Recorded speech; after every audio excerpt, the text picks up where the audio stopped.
स्थानिक गुन्हे अन्वेषण शाखा सांगली यांची कारवाई। विनापरवाना अग्निशस्त्र व शस्त्र बाळगणाऱ्या 2 इसमास अटक, 1 अग्निशस्त्र आणि 1 तलवार जप्त कारवाई। गुन्ह्याची थोडक्यात हकीकत अशी की स्थानिक गुन्हे अन्वेषण शाखेकडील सहाय्यक पोलीस निरीक्षक पंकज पवार यांचे पथकातील पोलीस हेड कॉन्स्टेबल सागर टिंगरे आणि पोलीस हेड कॉन्स्टेबल दरिबा बनकर यांना गोपनीय बातमीदारामार्फत माहिती मिळाली की इसम नामे रोहित माने राहणार करोली एम तालुका मिरज हा त्याच्या ताब्यात बिगर परवाना अग्निशस्त्र घेऊन करोली फाटा येथे फिरत आहे। मिळालेल्या बातमीप्रमाणे वरील पथक हे करोली फाटा परिसरात निगराणी करत असताना त्यांना बातमीप्रमाणे एक इसम करोली फाटा येथील मने राजुरी रोडला थांबलेला दिसला। तसं त्याचा बातमीप्रमाणे संशय आल्याने त्यास पळून जाण्याची संधी न देता त्यास ताब्यात घेऊन त्यास त्याचे नावगाव विचारता त्याने त्याचे नाव रोहित मच्छिंद्र माने वय 26 वर्ष राहणार करोली एम तालुका मिरज जिल्हा सांगली असे सांगितले।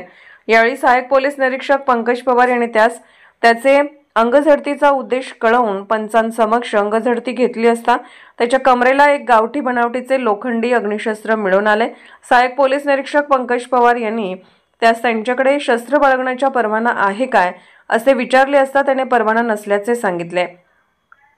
लागलीच सदरचे अग्निशस्त्र पुढील तपासकामी सहाय्यक पोलीस निरीक्षक पंकज पवार यांनी पंचांसमक्ष जप्त करून आरोपी विरुद्ध पोलीस हेड कॉन्स्टेबल दरिबा बनकर यांनी तासगाव पोलीस ठाणे येथे फिर्याद घेऊन भारतीय शस्त्र अधिनियम अंतर्गत गुन्हा दाखल करण्यात आला आहे। मिळालेल्या बातमीप्रमाणे वरील पथक हे मायकानगर परिसरात निगराणी करत असताना त्यांना बातमीप्रमाणे किसम हातात प्लास्टिकचे पांढरे पोते घेऊन येत असताना दिसला। तसा त्याचा बातमीप्रमाणे संशय आल्याने त्यास पळून जाण्याची संधी न देता शितापीने त्यास ताब्यात घेऊन त्याचे नावगाव विचारता त्याने त्याचे नाव साईनाथ सुनील धुमाळ वय 20 वर्ष राहणार मायकानगर विटा तालुका खानापूर जिल्हा सांगली असे सांगितले। त्यावेळी सहाय्यक पोलीस निरीक्षक सिकंदर वर्धन यांनी त्यास त्याचे अंगझडतीचा उद्देश कळवून पंचांसमक्ष अंगझडती घेतली असता त्याच्या हातातील पोत्यात एक लोखंडी तलवार मिळून आली। सदरचे शस्त्र बाळगणाऱ्याबाबत विचारणा केली असता सदरची तलवार ही स्वतःची दहशत निर्माण करण्याच्या उद्देशाने बाळगली असल्याचे सांगितले।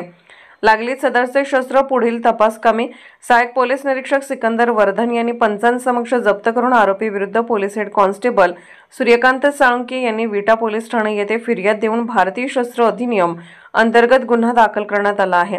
सदर आरोपी व जप्त मुद्देमाल पुढील तपासकामी विटा पोलीस ठाणे कडे वर्ग करण्यात आला असून पुढील तपास विटा पोलीस करत आहेत।